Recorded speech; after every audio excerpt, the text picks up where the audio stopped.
Hello everyone, welcome back to my channel.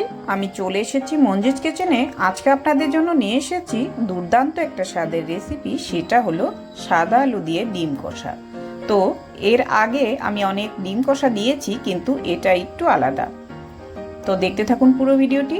আমি আলু আর ডিম সেদ্ধ করে নিয়েছি, এদিকে রসুন বাটা, আদা বাটা বেটে নিয়েছি, চেরা কাঁচা লঙ্কা কয়েকটা নিয়েছি। তো এবার আমি আলুগুলোকে একটু বড় সাইজের আলু যেগুলো আছে ছোট বড় মিলিয়ে নিয়েছি, সেদ্ধ করে এটাকে বড়গুলো একটু কেটে নিলাম। ডিমগুলোর গায়ে একটু কাট লাগিয়ে দেব। ডিমের গায়ে কাট লাগিয়ে দিলে কি হয়, ভেতরে একটু নুন হলুদ ঢুকে গিয়ে কিন্তু ডিমের স্বাদটা একটু বেড়ে যায়। তো এভাবে আমি একটু ভালো করে মেখে নিলাম নুন হলুদ দিয়ে।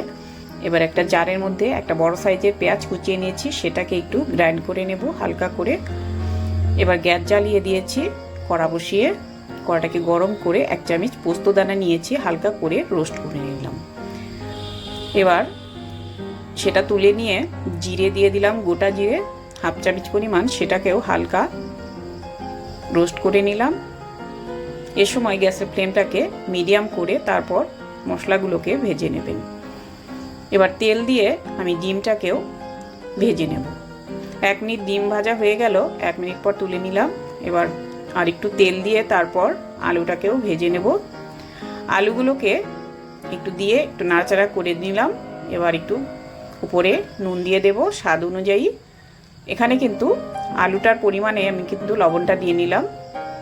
এখানে লবণটা দিলে কি হয়, আলুটা খেতে কিন্তু বেশ ভালো লাগে, ভেতরে নুনটা ঢুকে গিয়ে কিন্তু স্বাদটা বাড়িয়ে দেয়।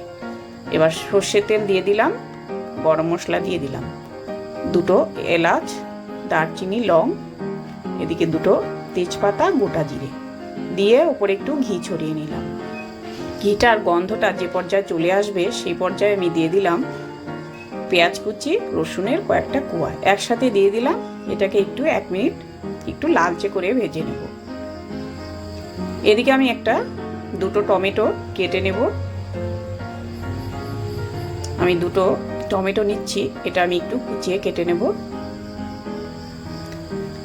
এই টমেটোটা দিলে কিন্তু এটার একটু টকটক ভাব চলে আসবে, সেক্ষেত্রে খেতে বেশ ভালো লাগবে। তো আমার ভাজা হয়ে গেছে, টমেটো দিয়ে দিলাম একসাথে, একটু টমেটোর সাথে একটু জল দিয়ে দিলাম।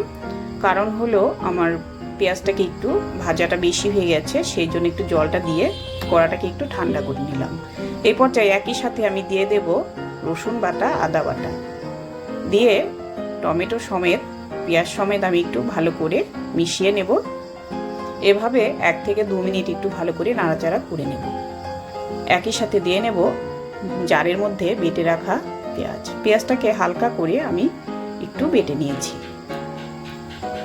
এবার ভালো করে মিশিয়ে নিয়ে আমি দিয়ে দেব পরিমাণ মতো লবণ। লবণটা আমি আগে দিয়েছিলাম, সেজন্য মাপ করে এবার লবণটা কিন্তু দিতে হবে। এই গ্রেভিটা যতটুকু খাবেন সেই পরিমাণে দিতে হবে। লবণটা দিয়ে একটু ঢাকা দিয়ে নিলাম। এবার আমি মশলাগুলোকে বেটে নেব। 1 মিনিট মিডিয়াম আঁচে রেখেছিলাম। 1 মিনিট পর তারপর মশলাটাকে একটু ভালো করে আরও 2 মিনিট কষিয়ে নেব। তো দেখতে পাচ্ছেন আমার মশলাটার কালারটা কিন্তু চেঞ্জ হয়ে গেছে। এই পর্যায়ে আমি দিয়ে নেব সামান্য রং গুঁড়ো আর সামান্য লঙ্কার গুঁড়ো। তো মশলা কষানো প্রায় হয়ে গেছে। এই সময় গ্যাসের ফ্লেমটাকে একদম লোতে করে আমি কিন্তু এই মশলাটা কষাচ্ছি।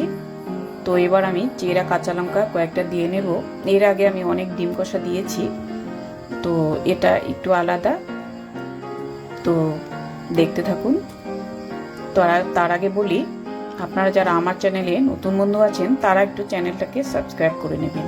তো আমার মশলা কষানো হয়ে গেল, এবার আমি ভেজে রাখা আলুগুলো দিয়ে নিলাম। সেটা দিয়ে আর একটু ভালো করে আরও 1 মিনিট ভাজা করে। তো বন্ধুরা, আমি এর আগে অনেক ডিম রেসিপি দিয়ে এসেছি, এগুলো আমি আমার ডেসক্রিপশন বক্সে দিয়ে দেবো, আপনারা দেখে নেবেন। তো আলু মশলা সমেত আমার কষানো হয়ে গেল। এবার পাশে আমি গরম জল বসিয়েছিলাম, সেটা দিয়ে দিলাম। এই ঝোলটা একটু গরম করে কিন্তু দিলে ঝোলটা খেতে বেশ ভালো লাগবে। এবার একই সাথে দিয়ে দিলাম ডিম দিয়ে একটু ঝোলটাকে ফুটিয়ে নেব। তো ঝোল 2-3 মিনিট ফুটিয়ে নিয়ে তারপর করে দিয়ে দিলাম ভাজা মশলা। ভাজা মশলায় আমার ছিল জিরেটাকে রোস্ট করে নিয়েছিলাম, সেটা বেটে নিয়েছি, সেটা দিয়ে আরও 2 মিনিট একটু জাল করে নিলাম। এবার ওপরে পোস্ত বাটা দিয়ে একটু নাড়াচাড়া করে 1 মিনিট লো ফ্লেমে রেখে দেব গ্যাসের উপরে। তারপর উপরে গরম মশলা ছড়িয়ে একটু নাড়া দিয়ে তারপর সার্ভিং প্লেটে সার্ভ করে নেব। তো বন্ধুরা, আমার ভিডিওটি আপনাদের ভালো লেগে থাকলে এভাবে বাড়িতে বানাবেন আর খেয়ে দেখবেন আর একটু কমেন্টে জানিয়ে দেবেন। তো ভালো থাকুন, সুস্থ থাকুন, এইভাবেই চোখ রাখুন মঞ্জুস কিচেনে। ধন্যবাদ।